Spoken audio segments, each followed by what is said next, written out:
ایسا قیمتی اثاثہ نہیں رہو گے جس کی وجہ سے وہ کسی سے حسد کریں۔ رہی حوریں تو ان کی تحقیر مت کرو کہ ان کے لیے کمتر اور گزارے کے قابل کے الفاظ بولو۔ وہ جنتی خواتین جیسی تو نہیں، مگر بہرحال ایسی بھی نہیں کہ تم ان کو کمتر سمجھو۔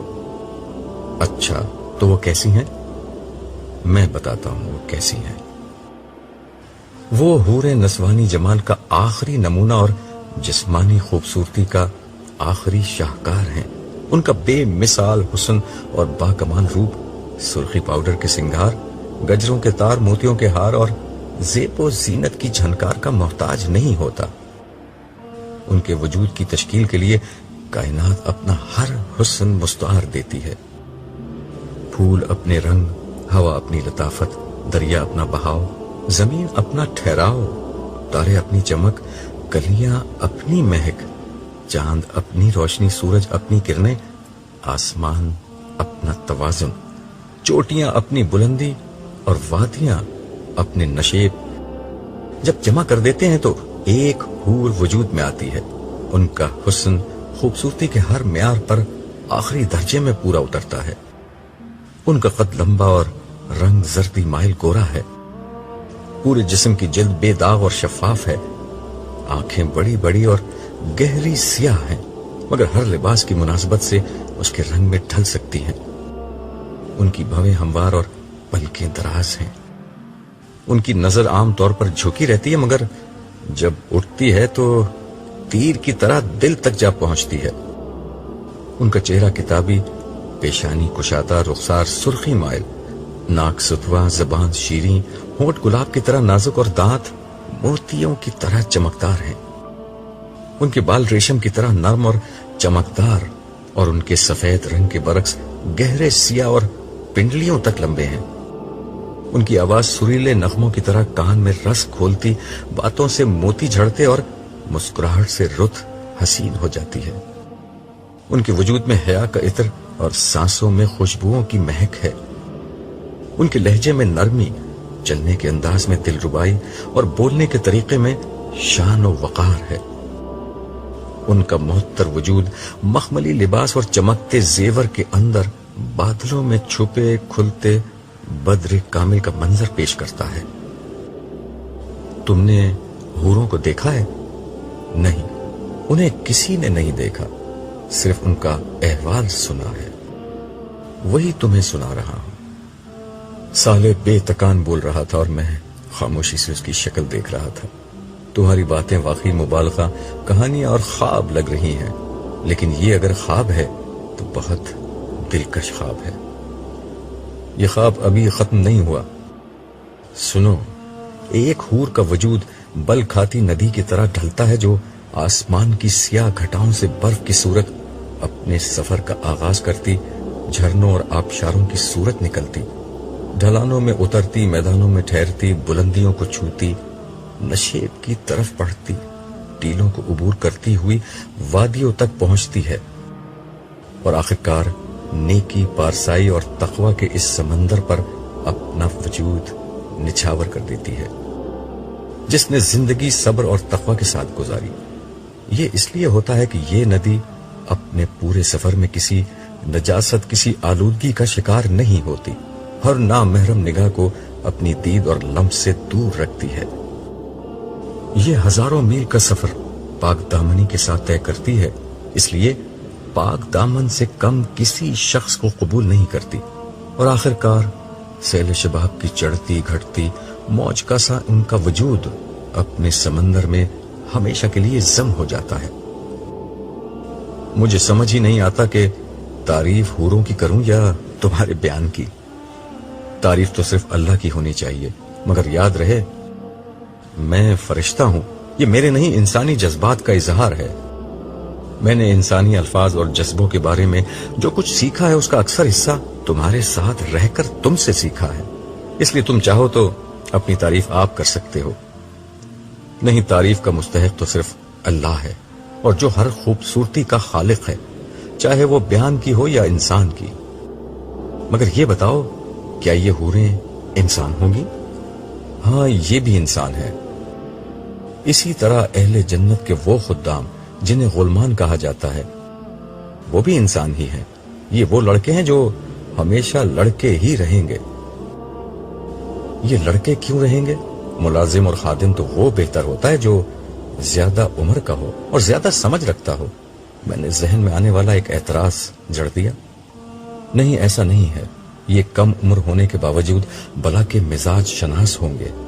اہل جنت کی مجلسوں میں جب کسی جنتی کا مشروب ختم ہوگا تو یہ اس کی نظر دیکھیں گے اور بلا کچھ کہے سنے اس کے گلاس میں مطلوبہ شراب اتنی ہی مقدار میں ڈالیں گے جتنی اسے ضرورت ہوگی. اس لیے ان کی سمجھ بوجھ اور مزاج شناسی کی تو کوئی حد نہیں. البتہ انہیں لڑکوں کی شکل میں اس لیے رکھا جائے گا کہ جسمانی طور پر مستعد رہیں اور لمحہ بھر میں ہر خدمت بجا لائیں. ان کا لباس، شکل اور حلیہ انہیں ایسا بنا دے گا گویا محفل میں قیمتی موتی بکھرے ہوئے ہیں. ان کے ابدی طور پر کم عمر لڑکے بنائے جانے کی دوسری وجہ یہ ہے کہ ان کو کبھی ازدواجی تعلق کی ضرورت نہ ہو، جبکہ حوریں مکمل شباب کی عمر کو پہنچی ہوئی لڑکیاں ہوں گی اور اہل جنت کی بیویاں ہوں گی. کیا حوریں اور غلمان اہل جنت کے لیے خاص طور پر تخلیق کیے جائیں گے؟ یہ ایک لمبی کہانی ہے.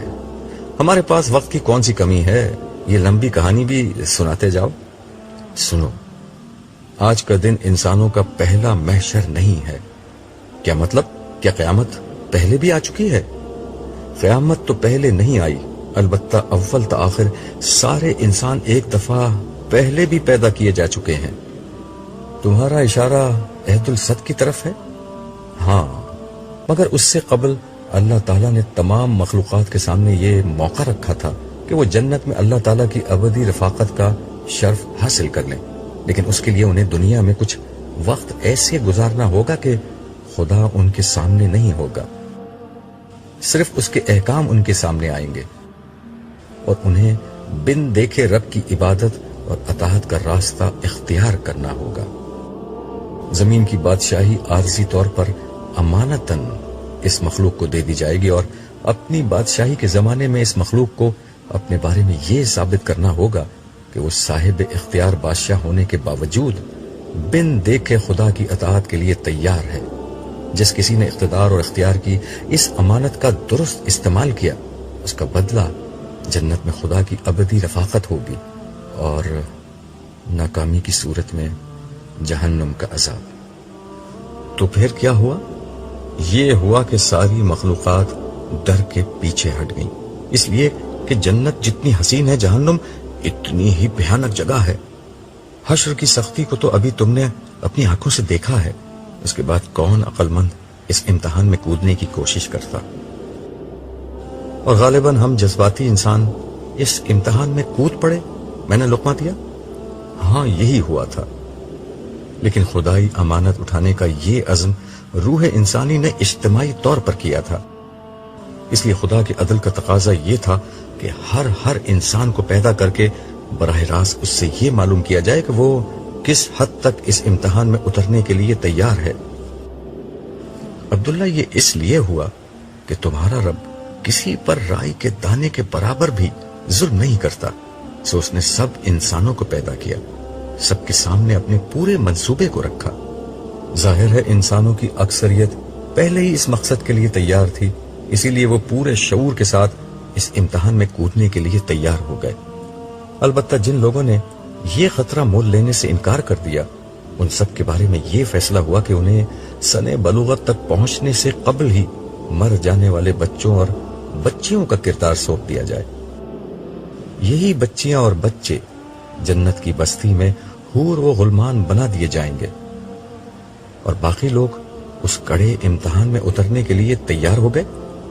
ہاں، مگر اس میں بھی خدا کی کریم ہستی نے کمال عنایت کا مظاہرہ کیا تھا. تم جانتے ہو کہ دنیا میں سب کا امتحان یکساں نہیں ہوتا. یہ امتحان بھی اس روز ہر شخص نے اپنی مرضی سے چن لیا تھا. جو بہت زیادہ حوصلہ مند لوگ تھے انہوں نے نبیوں کا زمانہ چن لیا. ان لوگوں کا امتحان یہ تھا کہ ہر سو پھیلی گمراہی کے دور میں انبیاء کی تصدیق کر کے ان کا ساتھ تھے. ان کی کامیابی کے لیے اصل شرط یہ تھی کہ بدترین مخالفت میں بھی ثابت قدم رہیں، اس راہ میں ہر مشکل کو برداشت کریں اور انبیاء کا پیغام آگے پہنچائیں، اس لیے ان کا اجر بھی بڑا رکھا گیا، مگر انہیں انبیاء کی براہ راست رہنمائی کی سہولت کی بنا پر کفر و انکار کی صورت میں عذاب بھی اتنا ہی شدید ہوتا۔ انہی لوگوں میں ایک طرف ابو بکر جیسے لوگ تھے اور دوسری طرف ابو لہب جیسے دشمنان حق۔ آزمائش کی دوسری سطح وہ تھی جس میں لوگوں نے امت مسلمہ اور نبیوں کے بعد ان کی امت میں شامل ہونے کا پرچہ امتحان چنا۔ ان لوگوں کا امتحان یہ تھا کہ بعد کے زمانے میں پیدا ہونے والی گمراہیوں، فرقہ واریت، بدعت، غفلت سے بچ کر شریعت کے تقاضوں کو ہر حال میں نبھاتے رہیں اور معاشرے کے خیر و شر سے لا تعلق ہونے کے بجائے لوگوں میں نیکی کو پھیلائیں اور انہیں برائی سے روکیں۔ یہ ذمہ داریاں ان پر اس لیے عائد کی گئیں کہ ان کے پاس انبیاء کی تعلیمات تھیں اور وہ پیدائشی مسلمان تھے جنہیں قبول اسلام کے لیے کسی کڑی آزمائش سے نہیں گزرنا پڑا۔ اس کا مطلب یہ تھا کہ عام انسانوں کے مقابلے میں ان کی رہنمائی زیادہ کی گئی، انہیں زیادہ اجر کمانے کا موقع دیے گئے، لیکن غفلت کی صورت میں ان کا حساب کتاب اتنا ہی سخت ہونا طے پایا۔ میرا اور دیگر مسلمانوں کا تعلق اسی گروہ سے تھا نا؟ ہاں، تم ٹھیک سمجھے۔ تیسرا گروہ ان لوگوں کا تھا جنہوں نے اپنا پرچہ امتحان بہت سادہ رکھا۔ یہ سارے لوگ نبیوں کی براہ راست رہنمائی کے بغیر پیدا کیے گئے اور ان کا پرچہ امتحان فطرت میں موجود ربانی ہدایت تھی، یعنی توحید اور اخلاق کا امتحان۔ انہیں عام مسلمانوں کی طرح نہ شریعت کے امتحان میں ڈالا گیا، نہ نبیوں کی رفاقت کے کڑے امتحان میں۔ ظاہر ہے کہ ان کا حساب کتاب سب سے ہلکا ہوگا، ان کے لیے شدید عذاب کا اندیشہ بھی کم ہے اور اجر کے مواقع بھی اسی تناسب سے کم ہے۔ اور انبیاء کا معاملہ کیا تھا؟ انہوں نے امتحان کا سب سے سخت پرچہ چنا، اس لیے ان کی رہنمائی براہ راست اللہ تعالی کی طرف سے کی گئی اور اسی لیے ان کا احتساب کا معیار بھی سب سے زیادہ سخت تھا۔ تمہیں تو معلوم ہے کہ حضرت یونس کے ساتھ کیا ہوا تھا۔ انہوں نے کوئی گناہ نہیں کیا تھا، صرف ایک اجتہاد کیا تھا، لیکن دیکھو اللہ تعالیٰ نے انہیں کس طرح مچھلی کے پیٹ میں بند کر دیا۔ پھر اس نے اس طویل گفتگو کا خلاصہ کرتے ہوئے کہا، اصل اصول جو تمام اقسام کے گروہوں میں کام کر رہا ہے وہ ایک ہی ہے، زیادہ رہنمائی، زیادہ سخت حساب کتاب اور زیادہ بڑی سزا و جزا، کم رہنمائی، ہلکا حساب کتاب، کم سزا و جزا۔ مگر کسی انسان کا تعلق کسی گروہ سے ہے، اس کا انتخاب انسانوں نے خود کیا ہے، اللہ تعالیٰ نے نہیں۔ اس کا مطلب یہ ہوا کہ اگر دنیا میں میری رہنمائی بہت زیادہ کی گئی تو یہ دراصل میری اپنی درخواست کے نتیجے میں کی گئی تھی۔ ہاں، بالکل ایسا ہی ہے، اسی وجہ سے تم آج اتنا اونچا درجہ پانے میں کامیاب ہو گئے۔ اگر تم اس رہنمائی کی قدر نہ کرتے تو تمہیں اتنا ہی شدید عذاب دیا جاتا۔ یار، میں نے کتنا بڑا رسک لے لیا تھا۔ یہی تمہاری دنیا کا اصول تھا، نو رسک نو گین۔ مجھے اس لمحے احساس ہوا کہ میں نے کیا پا لیا ہے اور کس خطرے سے نکل گیا ہوں۔ میں بے اختیار سجدے میں گر گیا۔ دیر تک میں اپنے رب کا شکر ادا کرتا رہا جس نے مجھے اس عظیم امتحان میں سرخرو کر دیا تھا۔ اتنے میں صالح نے میری پیٹھ تھپکتے ہوئے مجھ سے کہا، عبداللہ اٹھو۔ میں اٹھ کر کھڑا ہوا اور صالح کو دونوں ہاتھوں سے پکڑ کر بولا، صالح، اب میں کبھی نہیں مروں گا۔ میری زندگی میں کبھی کوئی بیماری، بڑھاپا، خوف، غم، حزن، اداسی اور مایوسی نہیں آئے گی۔ میرا دل چاہ رہا ہے کہ میں اچھلوں، کودوں، ناچوں، قہقہے لگاؤں اور پوری دنیا کو چیخ چیخ کر بتاؤں کہ لوگوں میں کامیاب ہو گیا، لوگوں میں کامیاب ہو گیا۔ آج سے میری بادشاہت شروع ہوتی ہے، آج سے میری زندگی شروع ہوتی ہے۔ صالح خاموشی سے مسکراتے ہوئے مجھے دیکھتا رہا۔ میرے خاموش ہونے پر وہ بولا، زندگی تو شروع ہوگی، ابھی تو ہمیں واپس حشر میں لوٹنا ہے، بہت سے احوال دیکھنے ہیں۔ خدا نے تمہیں بڑا غیر معمولی موقع دیا ہے، آؤ میدان حشر میں چلتے ہیں۔